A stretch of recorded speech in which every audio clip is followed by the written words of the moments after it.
সুপ্রিয় দর্শক, দুনিয়া টাকার গোলাম নাটকে আজকের পর্বে কি ঘটেছে দেখলে অবাক হবেন আপনিও। বিস্তারিত জানতে হলে ভিডিওতে একটি লাইক দিয়ে সম্পূর্ণ দেখতে থাকুন। বন্ধুরা, আজকের পর্বে এমন কিছু ঘটনা ঘটেছে যা পুরো গল্পকে একেবারে নতুন মোড়ে নিয়ে গেছে। শুরুতেই জানা যায় বহু প্রতীক্ষিত 92 নম্বর লকারের কথা আবার সামনে এসেছে। এই লকারের রহস্য জানতেই মরিয়া হয়ে ওঠে রিশাদ। অন্যদিকে পরিবারের ভেতরও শুরু হয় নতুন উত্তেজনা।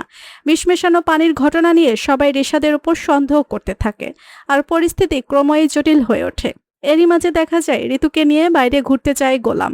সেখানে ভালোবাসার এক সুন্দর মুহূর্ত তৈরি হয়। নিজের ভালোবাসার প্রমাণ হিসেবে গোলাম হাতে ঋতু নামের ট্যাটু করিয়ে সবাইকে অবাক করে দেয়। কিন্তু এই সুখের মুহূর্ত বেশিক্ষণ স্থায়ী হয় না। রিশাদের ফোন পেয়ে গোলাম দ্রুত তার সঙ্গে দেখা করতে চলে যায়।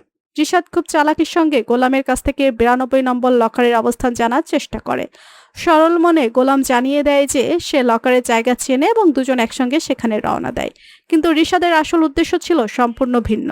সে গোপনে নিজের লোকদের লাইভ লোকেশন পাঠিয়ে দেয়, যেন লকারের রহস্য জানার পরে গোলামকে সরিয়ে ফেলা যায়।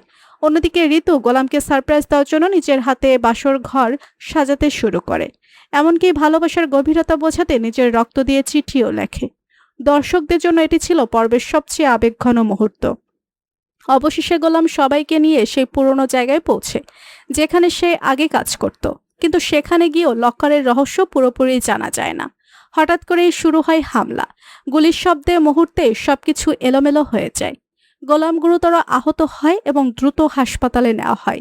এই খবর শুনে ঋতু ভেঙে পড়ে, আর সবাই দোয়া করতে থাকে যেন গোলাম বেঁচে যায়। এখন সবচেয়ে বড় প্রশ্ন, গোলাম কি মৃত্যুর মুখ থেকে ফিরে আসবে? 92 নম্বর লকারে আসলে কি লুকিয়ে আছে? আর ইশাদের সব ষড়যন্ত্র কি এবার সফল হবে? এসব প্রশ্নের উত্তর জানতে হলে অবশ্যই দেখতে হবে দুনিয়া টাকার গোলাম পর্ব 16।